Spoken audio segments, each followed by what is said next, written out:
How to breed and incubate pheasants. Pheasants are significantly more difficult to breed than most domestic birds. Many hens refuse to brood or raise young in a domestic setting, and even machine-incubated eggs often have hatching rates below 50%. That said, breeding is definitely possible with the right information and tools. Just don't literally stake the family farm on the enterprise. Part 1: Breeding Pheasants. 1. Look up your pheasants' breeding season. Pheasants breed in spring and summer, generally beginning in March in the Northern Hemisphere. Look up your specific pheasant species to find a more accurate start date. For best results, you should move the pheasants into their breeding pen about a month before the season begins. 2. Set up the breeding pens. Pheasants thrive in large environments with plenty of brush cover. A space with an irregular shape works better than rectangular or round areas, as it provides more nooks and crannies for nesting hens. These factors are especially important if you plan to have the mother brood the eggs, but they are important even if you're only concerned about egg production. The ideal environment includes fully grown trees and shrubs. If this is not feasible, provide stacks of cornstalks or other brush for hiding and nesting spots. 3. Decide on a male-female ratio. A breeding pen typically has a ratio of 7 or 8 hens per rooster. Males will often fight during the breeding season, so lowering this ratio may be dangerous. If you have the space, dividing the pen into multiple breeding groups will reduce violence and broken eggs. If a male dies or has to be removed, do not attempt to replace it during the breeding season. The remaining males may kill the intruder. 4. Provide calcium. All egg-laying birds require a calcium source to produce strong eggs. Oyster shells, limestone grit, and other options are available at farming supply stores. Pheasants are able to manage their own calcium levels when provided with enough of the source, so the exact amount is not critical. 5. Install artificial lights, optional. If you are running a commercial farm, artificial lights are recommended to increase egg production. Set these to an automatic timer to produce 15-hour days. Add the artificial light starting at sunset. Sudden light before dawn may startle the pheasants. 6. Decide on an incubation method. There are 3 ways to incubate the eggs. Incubators. These machines are almost always used in commercial operations, as they can incubate many more eggs at once. They also allow precise control over the environment, which can greatly increase hatching percentage, at least once you've had some practice. Pheasant hens. This is the cheaper option, and may be more fun for a backyard breeder who wants to watch pheasant behavior. However, as described below, this requires plenty of space and vegetation. Brooding halts egg production, so you will end up with fewer fertilized eggs than the incubation method. Hens of other species. Even in good conditions, some pheasant species or individual hens will fail to raise the eggs. You may use domestic fowl to brood their eggs, but there is a risk of disease transfer or poor mothering once hatched. Note, one efficient way to handle this is to allow the pheasant hen to brood for 7 to 10 days. Take the eggs to the incubator, then allow the hen to lay a second clutch and raise it herself. Part 2: Hatching eggs in an incubator. 1. Purchase an incubator. There are a wide range of incubators available, costing anywhere from $100 to several thousand US. Choosing a model is beyond the scope of this guide, but these basics can inform your decision. Forced-draught incubators have better ventilation systems and are generally easier to manage. However, some studies suggest that the more labor-intensive still air incubators get better results for pheasant eggs. Read the manual before buying if possible. If installed incorrectly or in the wrong environment, the incubator may overheat. 2. Review incubator basics. If you've never used an incubator before, read our detailed guide to the general process. This includes important setup and sanitation information before you get started. Return to this guide to find information specific to pheasant incubation. Start this at least a week in advance. Leaving incubator on this long will allow it to reach a steady temp and humidity before eggs are introduced. 3. Collect eggs daily. If the pheasant hens are not sitting on the eggs, collect them every morning, and perhaps again later in the day. Eggs left out are vulnerable to heat damage and predation. 4. Store eggs until ready to incubate. If your incubator is not ready yet, store the eggs in a tray of clean sand, with the pointed end tilted downward at a 45 degrees angle. Measure humidity and temperature daily, keeping the area as close to 55 degrees Fahrenheit 12.7 degrees Celsius, and 65 to 70% relative humidity as possible. Even a change of 5 degrees Fahrenheit, change of 2.8 degrees Celsius, can make an additional 10% of the eggs unviable. Rotate each egg once a day. Mark two opposite sides of the egg with an X and an O to help you keep track, using a pencil or felt-tipped pen. Move on to incubation as soon as you can, and always within 11 days of collection. 5. Candle the eggs, optional. A bright light can reveal signs of healthy development or failure. If you have limited space in your incubator, perform this test to determine which eggs you can discard. Place the remaining eggs inside the incubator. Do not expose eggs to the light for too long, as the heat can cause damage. You may perform this test periodically while the eggs are being incubated, but try to minimize handling. 6. Track temperature daily.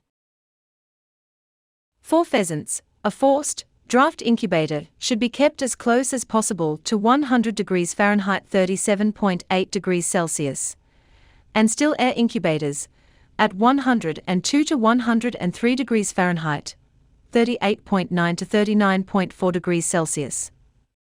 Place the thermometer half an inch, 1.2 centimeters, above the top of the eggs, and check it daily. The right temperature is vital to the egg's development. Keep a master thermometer accurate within 0.18 degrees Fahrenheit, 0.1 degrees Celsius in a cool place where it will not be jarred. At least once a year, compare your daily thermometer to the master and replace the daily thermometer if it is not accurate within 0.9 degrees Fahrenheit, 0.5 degrees Celsius. Incubators can easily overheat on a hot day, or if there is not enough ventilation in the room. In an emergency where the correct temperature is not feasible, a few hours at a low temperature, 90 degrees Fahrenheit, 32.2 degrees Celsius, is safer than a high temperature, 105 degrees Fahrenheit, 40.6 degrees Celsius. 7. Turn the eggs regularly. If the machine does not turn the eggs automatically, turn them by hand at least 3 times a day, and preferably 5 or 7 times a day. To ensure the eggs are rotated 180 degrees, mark the opposite sides with an X and an O, using a pencil or felt-tipped pen. Turn an odd number of times each day, so the two sides alternate positions each night. 8. Track humidity.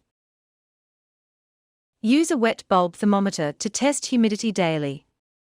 Most incubator manufacturers recommend a relative humidity of 55%, which is equivalent to an 85 degrees Fahrenheit 29.4 degrees Celsius wet bulb reading at air temperatures of 100 degrees Fahrenheit 37.8 degrees Celsius.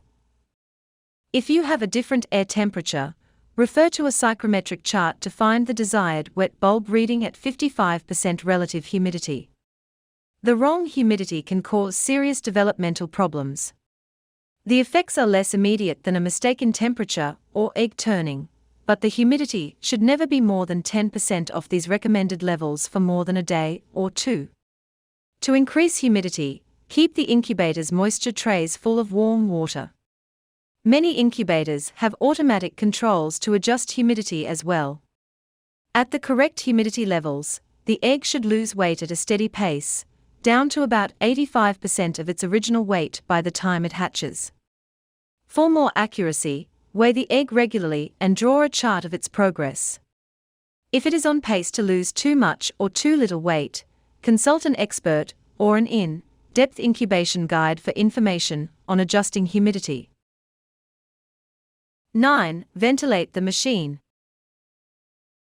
Forced-draught incubators should ventilate on their own, while still, air incubators only have small air holes and should be placed in a well-ventilated room. Since models vary greatly, refer to your incubator manual for instructions on adjusting ventilation. Ventilation can be adjusted to change humidity, but this is not its only purpose. Do not reduce ventilation too far in an attempt to increase humidity, or the chicks may be cut off from oxygen. 10. Look up expected hatching times. True pheasant species, also called typical pheasants, tend to hatch after 24 or 25 days of incubation. Other species range from 20 to 29 days, so look yours up so you know what to expect. 11. Make adjustments near hatching time. About 3 days before the expected hatch date, make the following adjustments. Move the eggs to a hatcher, optional. A hatcher is essentially a simple incubator with no turning mechanisms. Turning is not required during the final stages, and newly hatched chicks can get caught in the moving parts. Hatched chicks also introduce disease, so their presence in the incubator requires a new round of disinfecting. Increase relative humidity to 65%. This will help soften the egg membrane, allowing chicks to push through. If necessary, hang wet hessian or install automatic misters to increase humidity. Increase ventilation. Open the air vents wider during this period. Never keep the vents narrow in an effort to increase humidity during this time. 12. Wait for the chicks to hatch. Some basic info in pen setup is covered in the section below. This guide does not go into the broader topic of pheasant chick care, but breeding associations and university extensions have excellent resources available online and by mail order. Part 3. Hatching eggs with brood hens. 1. Confirm that the pheasants are brooding.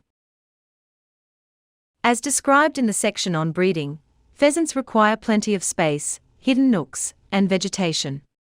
Even then, many species are notoriously reluctant to brood. Check daily to see whether any of your hens have become broody. If they have, you can leave the incubation process to the mothers. If the pheasants refuse to brood, you can give the eggs to other poultry species. Because the possible transfer of disease is specific to species and region, speak to a local pheasant breeder or veterinarian before you try this. 2. Watch for signs of male aggression. If the females do not have space to hide from males, the males may become aggressive or destroy the eggs. The risk is greater after the chicks have hatched, so consider moving the males out of the pen once your hens are brooding. Occasionally, a male will help the female brood. If you're a backyard breeder who's not too invested in the outcome, you can try keeping in the rooster for the first season and seeing what happens. 3. Construct sand ramps to roosting areas. Newly hatched chicks cannot fly and may die if the pop hole, the entrance to the roost, is too high to reach. A ramp allows the chick to follow the mother up and down. Sand ramps are best, as solid ramps usually leave crevices that chicks can get lost or stuck in. Also provide ramps between any steps in the pen. 4. Drain bodies of water. Chicks easily drown even in small bodies of water. Empty these or surround them with chick-proof barriers. 5. Block off walls adjacent to other pens. Birds in adjacent pens can catch chicks through the mesh. If two pens share a wall, block the area low to the ground with a solid barrier. Also make sure you are using a mesh fine enough to prevent chicks from walking through the holes. Tips. Eggs are vulnerable to many developmental problems. If there are any issues with the newly hatched chicks, a breeder or veterinarian may be able to guess the cause. Many pheasants can crossbreed with other pheasant species, and sometimes even with chickens or other poultry.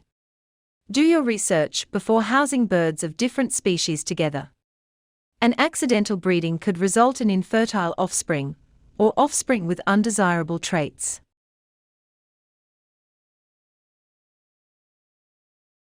Warnings. Wash hands before and after handling eggs and chicks. Cover pens with netting to prevent pheasants flying off. It is possible to help a chick out of its shell, but a small mistake can easily kill the chick. It is common for chicks to take 24 hours to break the shell, so don't assume something is wrong right away. Always fumigate the incubator after a hatch to prevent the spread of disease.